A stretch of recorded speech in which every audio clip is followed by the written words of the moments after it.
O futuro governo é apresentado e definido como de frente ampla.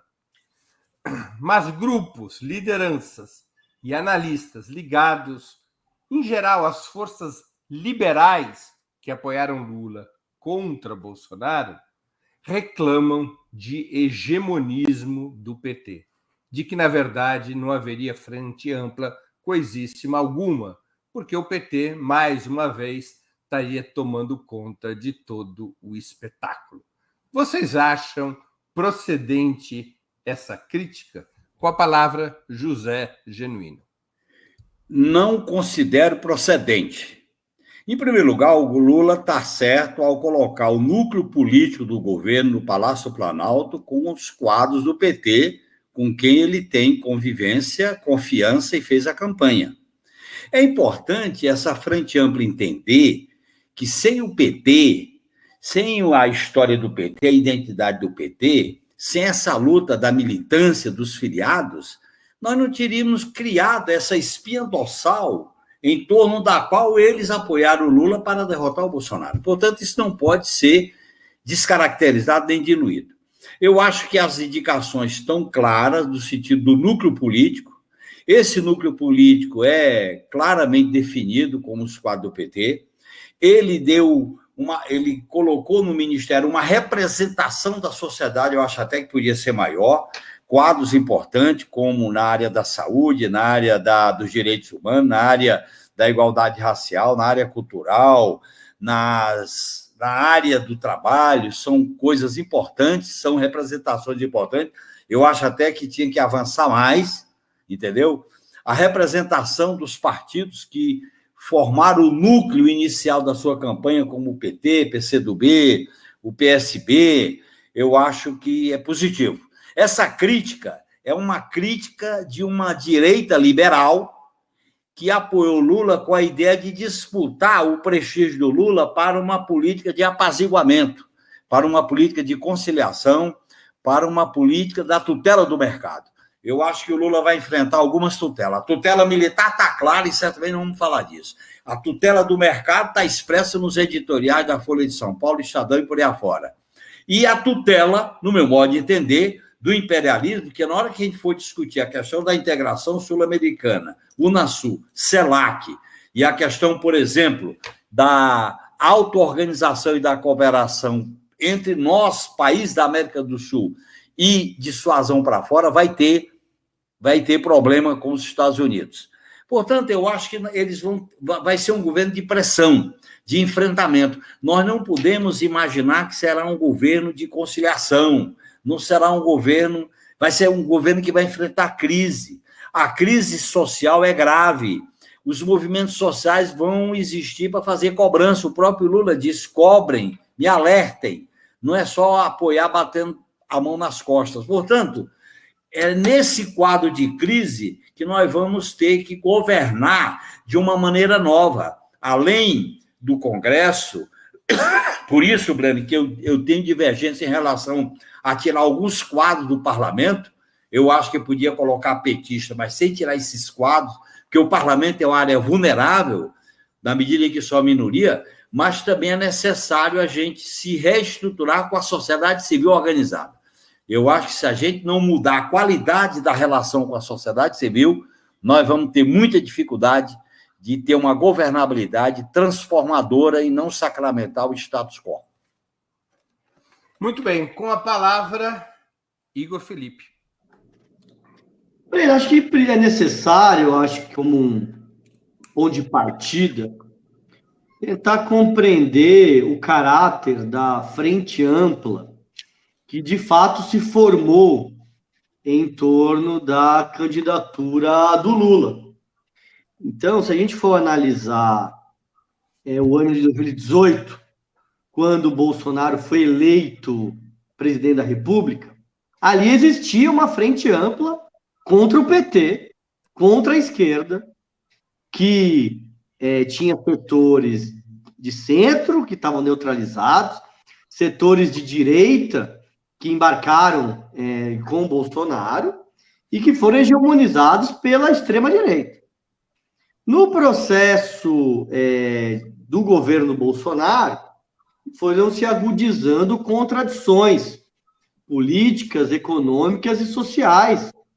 Eu acho que teve dois elementos que foram centrais. Acho que, primeiro, as ameaças permanentes do Bolsonaro ao sistema democrático representativo brasileiro.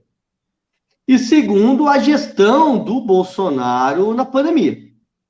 E isso levou que setores que embarcaram na extrema-direita fossem se deslocando. Mas essa frente, esses setores que foram se deslocando, eles só encontram, eles tinham a expectativa de hegemonizar o campo de oposição ao Bolsonaro.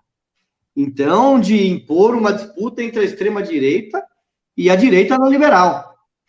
Só que não havia força suficiente para isso e foi se constituindo um bloco de setores de direita com a esquerda, de resistência ao Bolsonaro. Então, a frente ampla, na minha visão, ela era conjunturalmente determinada na oposição ao Bolsonaro. E na medida em que o Bolsonaro, enquanto presidente da República, não como fenômeno do bolsonarismo, é derrotado, vai ser muito difícil manter a unidade dessa frente ampla. E vejam, o que foi determinante para a mudança de conjuntura que nós vivemos no último período não foi a constituição da frente ampla, mas foi o papel político e a força eleitoral do Lula. Foi o Lula que levou as forças que se opuseram ao Bolsonaro ao governo. Não foi a frente ampla que levou o Lula ao governo. Vejam, o Lula teve no primeiro turno, embora numa aliança mais ampla do que a própria esquerda, teve 48 milhões de votos. E na ampliação da frente no segundo turno, ele não ganhou poucos votos.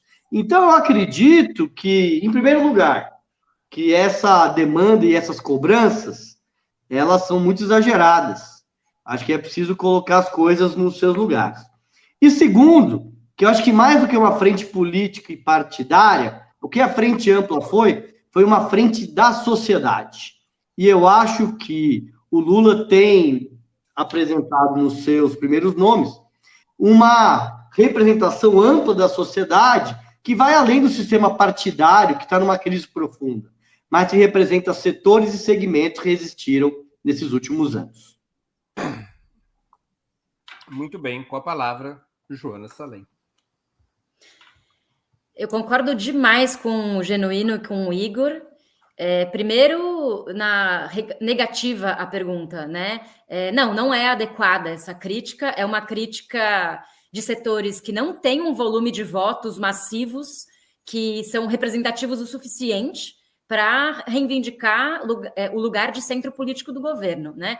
A gente tem que lembrar que frente ampla não é ciranda, né? Não é uma ciranda em que todos os partidos dão as mãos e ficam ali organizando o governo igualmente. Frente ampla tem direção política. E a direção política dessa frente ampla é o PT. Goste-se ou não, é preciso reconhecer essa direção, né? Foi justamente como disse o Igor, essa liderança do Lula e do PT que viabilizou a derrota do Bolsonaro. Mas teve a diferença no segundo turno colocada pela presença da Tebet, da Marina e etc e tal. É verdade que foi apertado. É por isso que cabe a esses setores uma parcela correspondente no ministério. A gente tem que lembrar que são só 21 ministérios que foram anunciados, ainda faltam 16, né? São 37 no total, pelo que eu entendi. Então, ainda falta um monte de ministério que vai contemplar esses setores. Eu tenho a impressão que os ministérios anunciados até agora correspondem à maioria dos ministérios que vão para esse setor à esquerda. Nas minhas contas, são 15 ministros de esquerda nesse momento. Um ministro de direita, que é o ministro da Defesa.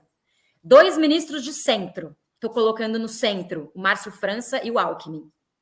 E 2 ministros que eu não sei identificar muito bem, que tem um perfil um pouco técnico, talvez de centro-esquerda, que são esses da CGU e da AGU, que tem carreira de Estado, né? Então, de fato, a esquerda está predominando nesse momento, ainda bem, né? Acho que é um sinal político para a base, que é importante, mas a gente tem que esperar a semana seguinte, porque o Lula opera em larga escala, e ele está dialogando com diversos partidos nesse momento, com a União Brasil, com o MDB, até com setores do PP, com os setores que eventualmente podem entrar nos ministérios, inclusive em troca da PEC da transição, nessas negociações que estão sendo feitas, né? Agora, uma crítica que sim, eu acho que é necessária de ser feita ao PT nesse momento é relacionada com o desequilíbrio de gênero.